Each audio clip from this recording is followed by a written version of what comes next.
Switching the flow, pause, drop, flip the switch and it go. Look at you, shit is sickening, bro. Should've stuck with your goals. Henny flow from the VIP, we ain't stuck with the roads. Henny flow from the VIP, we ain't stuck with the roads. Why? Take money, leave it at the fake money. We'll take breaks from the money, from the money, from the big money. Take money. Leave it at the fake money. We'll take breaks from the money. From the money. Right? Frogs, nigga.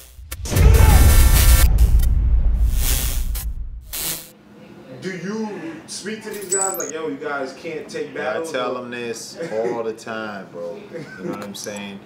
But it all depends. Like, see, people think that, like, the way URL is now, like, everybody that we have in the PGs or guys that's coming up, they not all under contract, so they can do outside battles. You know what I'm saying? The people that are under contract, those are the people that we pay more, and the people that we want to pay the most. Those are the guys that we want to keep eyeballs on to raise up and bring to the next level. You know, the guys that are outside of a contract, you can go and do 1 million battles, but then don't get mad if I don't book you again. Or if I don't book you, or if I book you when I need you, because you've damaged your profile. So now you want me to sell you on a big event. I can't, you know, I may not be able to do that anymore. So you have the right to do whatever you please, but you know, to every action there's a reaction or a consequence. So you have to take that into consideration. So, you know, certain guys that we do have on contract that we're working with, those are the guys that you see, you know, that we're pushing, and they're showing up and they're doing well. They're not taking a battle every week, so they're doing well. You know, you have T-Top, he's at the optimal level, he's working hard. You got Briz Rothstein, they're showing up because they're not doing battles every week. And, you know, the reward for them staying down with us is that we pay them more. They probably get paid more than 90% of the culture does, you know what I'm saying, for battles, because they're in the contract, you know what I mean? So that's why they get paid more. So there's a benefit to it, you know what I mean? It's not just, oh, people are like, oh, and I see people right on the line, oh, you're in some type of a slave deal, you can't move, you can't do this, you can't do that. Yo, listen, man, there's a benefit to being under a contract with us. You know, there's other perks that we offer outside that we don't maybe disclose to the public, that the guys get, and they get paid more money to be under contract. You know what I'm saying? Because, you know, we build to a certain point where we can, you know, where they can become stars and they can shine, and they can get paid more than, you know, the average battle MC out there, more than the veterans that you've been watching for years. You know?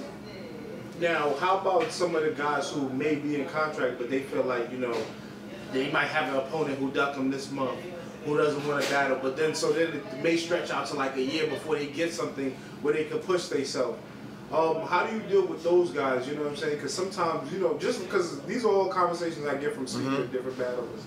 Like, how do you still cater to them to help them push themselves to the next level? You know what I'm saying? When you have those guys in the middle or whatever. Well, see, now what I'll do is, like, you know, if somebody doesn't want to wait or they're impatient or whatever the case may be, I'll tell them to go out. But then, like, if you could take the battles that you want, you can go to all the leagues, you can do all the battles you want, but then don't come back and ask me for 2 times more than what you just got last week. I'm going to pay you and keep you at the same pay scale that you have established for yourself outside of URL. I'm not going to pay you more.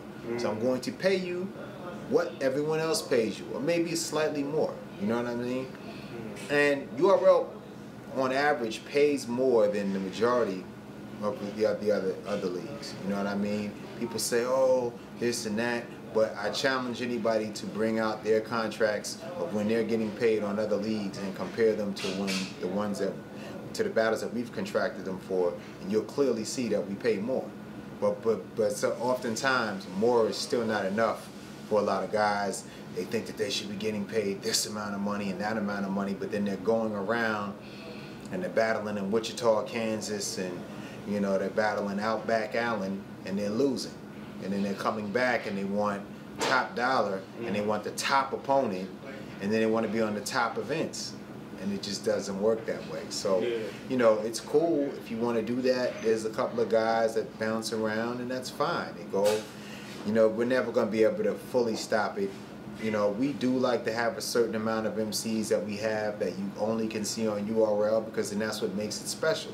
If I can see you on every single show, every week, this week, that week, last week, the fans will say in the beginning, oh, we don't want to see it, you know, but how many battles have you seen?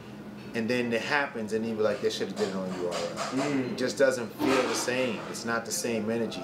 You don't want to see the Undertaker, Triple X, and all these guys, and then you don't see Vince McMahon and, you know, Shane and the WWE. You want to see them. Missing. Right. You want to see them, and you want to see it on URL. There's certain matches that have to happen here, just because of the cultural connection or where it started. Kind of like Shotgun Sugar Hitman. I seen that was a big thing where, you know what I'm saying? Even Suge himself personally felt like, I wanted to do it on URL. You know what I'm saying? Like, that was kind of one of the things. You know what I'm saying? For the culture and things like that. And I know, you know, things don't always happen. Yeah, things don't always happen. You know, we couldn't work that one out.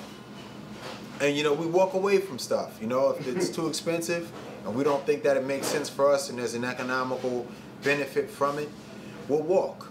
You know, we've done it before with Lux and Hollow. You know, if it gets too expensive for us and we can't handle it, you know, we don't mind anyone else taking the tab. We let them have it, and it can go.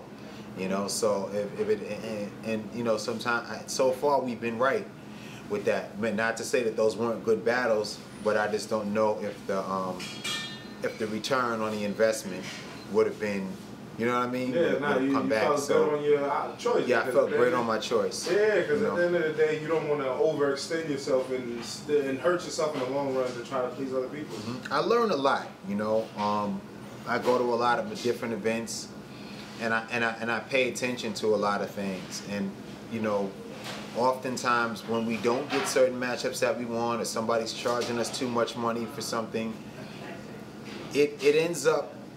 we end up getting some research and data. So you go and you look, and then the guy's telling you, yo, I'm gonna do this and I'm gonna do that and I'm gonna bring out all these people, and you go to the event and no one is there. Or you see the event drop online and then the viewership is low. So then it makes you wonder how much of it were they bringing to the table and how much of it was us. Or how much is it does it have to be the synergy of the two brands, being the artist and URL together, to make it a smash? You know what I mean? So sometimes when these guys go and no one says, then it makes me think, well, shit, I was right. I shouldn't have paid that much money, because he's not even bringing the amount of people out, and then the battle's not getting any views. So what portion of it is really the artist? You know what I mean? But I will say that when we work together and we come up with something reasonable that makes sense, it's magic. You know what I mean? It really shows, you know? And even with dealing with artists that's been on your stage, or, you know, that's coming up to get a URL up, one thing I always tell artists, you know what I'm saying, battlers, is, or the argument I have with a lot of battlers is, you know, of course you're talented, but, you know, ain't nothing like when you get on URL and you get that push and everybody's hitting your line. You know what I'm saying? Because that's a natural part of the growing process. You do what you do to get a PG. Once you on that and you be in place, it's a natural fact that most people are going to want to have you on there so they can use that energy to push whatever needs to be pushed. Now, like you said though, it's still a part of the artist building their brand as well. Now, when it doesn't work out, when it doesn't work out with the artist, but the artist still continues to work and wants to work with you. Like, say a guy like Ty Law I spoke to the other night, he's like, yo, Beasley, hit my line, I'm ready. And I said, I love all of your new killers. I love everybody you got out here. This is the age of rap. I want to come back. And do you still reach out to these guys and still try to figure out a way to place these guys where it would make sense for what you guys are doing, or do you guys? It all depends, man. Like if Ty Law can make a compelling argument to battle somebody and it makes sense and the people want to see it, I'm gonna call him. You know what I mean? But is he in my priority list? No, not anything to do with his skill level or him as a person. I love him as a person. He's a great guy. Got a good working relationship with Ty Law. He's cool. But then I have other people who are with us on a day-to-day basis that I have a certain obligation to before him.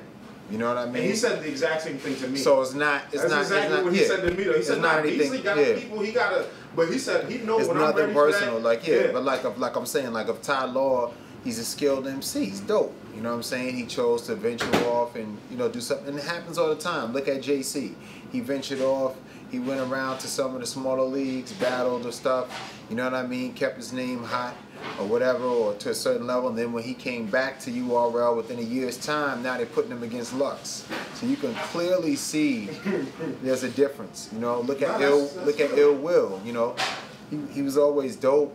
But within this last year, his profile has jumped tremendously because he's back here. You know what I mean? So we definitely have a way of marketing and promoting and positioning people to the masses. So there's definitely an added benefit. And as I said, it's not like we're underpaying anybody. You know what I mean? Like we are definitely doing right by people.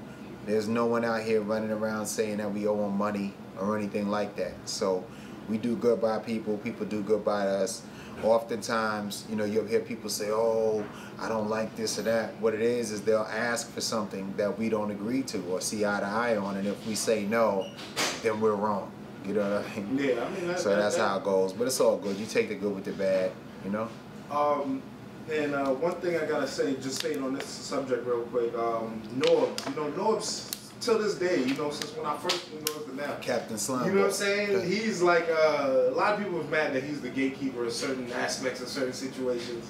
You know what I'm saying? They may feel like, yo, he just chooses the people he likes and things like that. I, on the other hand, I see Norbs he could be both. You know what I'm saying? He could straight pure talent, or if he don't like you personally, because Norbs broke it down to me.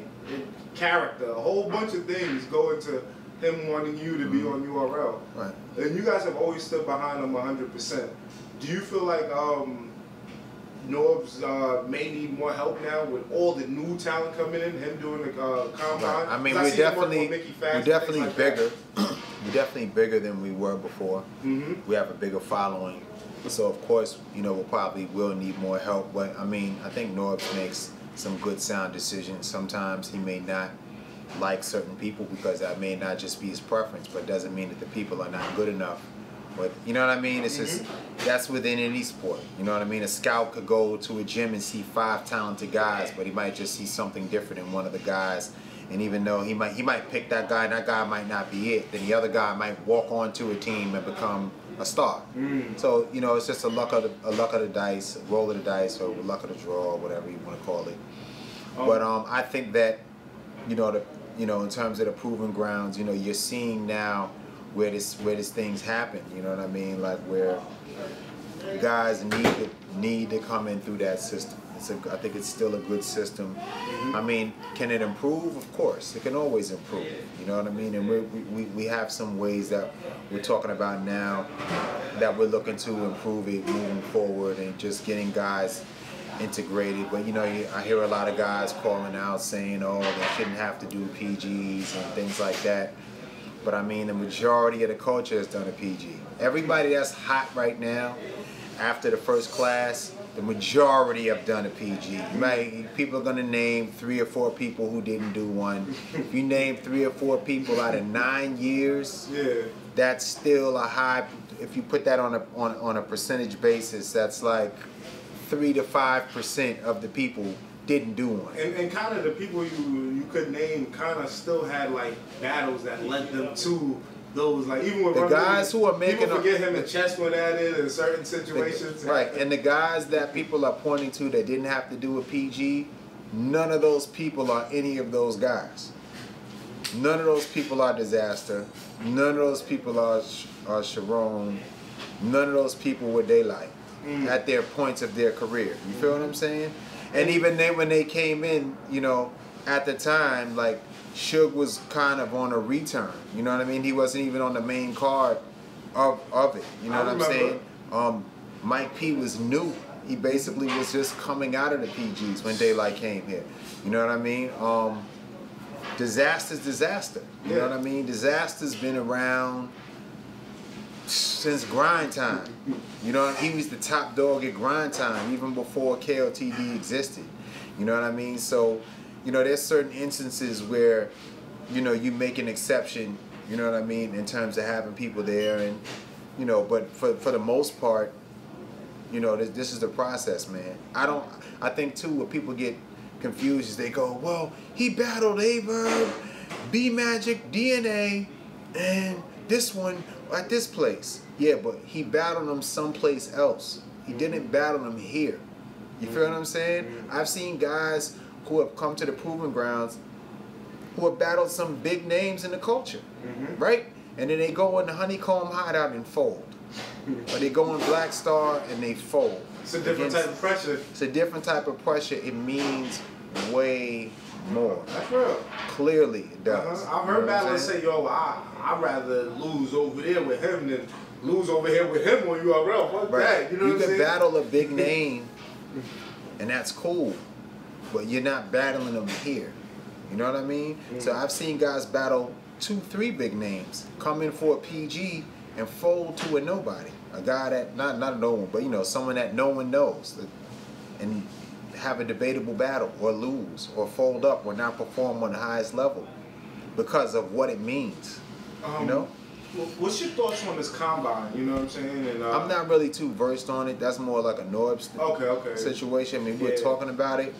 I mean, you know, it's still an idea. You know what I mean? They're talking about so many leagues to you know, choose their top 5 best and bringing them against each other and battling. I mean, it's all in the essence of battling. Yeah, it's all in the essence. Norbs is a huge football junkie, so I'm pretty sure that's the where he got the influence for the idea from. Yeah. You know what I mean? I'm not too versed in it. I'm not like an ill football guy, so I can't give the full breakdown.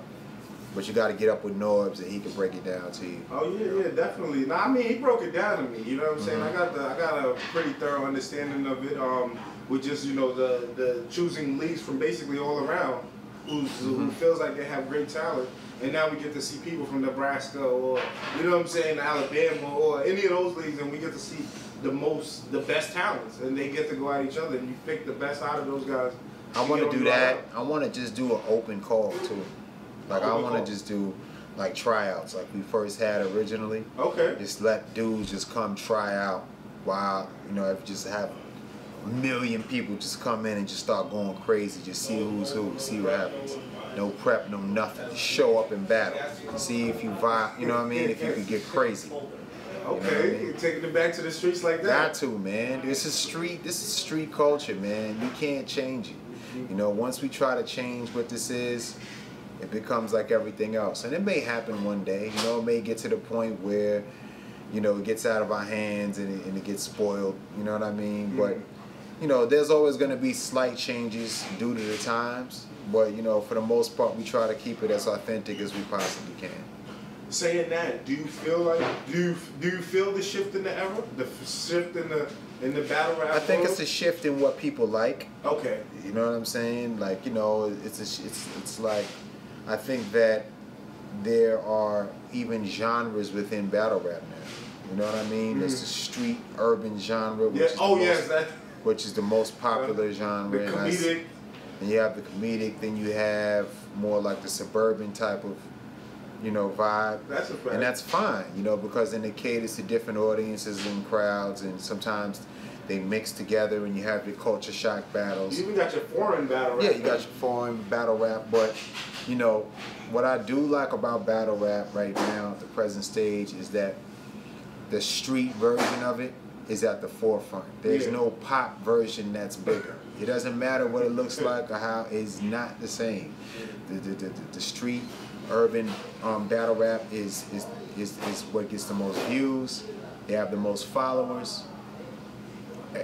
Any metric system that you could use to measure success, or what is the leading force, is clearly there. It shows that this form is the form that is the most popular. So I am glad that the street form of this culture is what is the leading force of it. I mean, at the end of the day, you know, like what battle rap does is it touches the streets. Even me, when I go back to my neighborhood, all the street guys there, Tay-Rock, yo. You know what I'm saying? Like, yo, like that. These are the people that they gravitate towards the most. and who are probably one of the most effective it's the people. only thing that's left in hip hop culture that still is kind of practicing the laws of it, of competition. You know, hip hop is steeped in competition. So when you look at battle rap, it's the only place where you have one guy is willing to say, I'm better than you and I'll prove it in front of the world on camera. Are you willing to do the same thing? You know what I mean? And you put it all on the line, and you're willing to lose or win just to prove that you're the best. You know what I mean? People are not stepping out on a limb like that. And you know, that level of competition is what hip hop is built on. Whether it's, you know, graffiti, who can get the most stuff up on the trains and do the best piece. Who's the best break dancer? Who could do the most scratches and scratch backwards and blindfolded and everything else, you know, or who can rap the best. So I think the knowledge, who knows more about the culture, everything who can debate better, or exactly. You know what I mean? Everything is about competition, and competition in hip hop lives the most in battle rap. That's you know, because it's about lyrics. There's no beat. It's nothing else. It's just my lyrics and my room control and my presence and energy and entertainment against yours. Bees, man, you guys went to the West Coast, man, and you guys did a number out there, man. It was a lot of love. You guys introduced B-Dot to the world, you know what I'm saying, on the world's most respected. Yes. You know what I'm saying? He finally got his PG in. Smack Volume 1, Saturday, December 9th, 4 p.m. Eastern Standard Time. There are no tickets, no venue. You cannot get in. The way you watch these battles are on pay-per-view at watchbattlelive.com. That's watchbattlelive.com. Log on today, purchase your pay-per-view stream. The stream is A1 if you watch Traffic 3. You know the quality that we're coming with. The battles are going to be fire. Make sure you log on and support, man. We need everybody to log on and watch these battles and support them. And this is how we're able to continue to bring you this level of entertainment, man. URLTV.TV, the worldwide leaders of MC battle culture. You can't copy. All my wrists is frogs. All my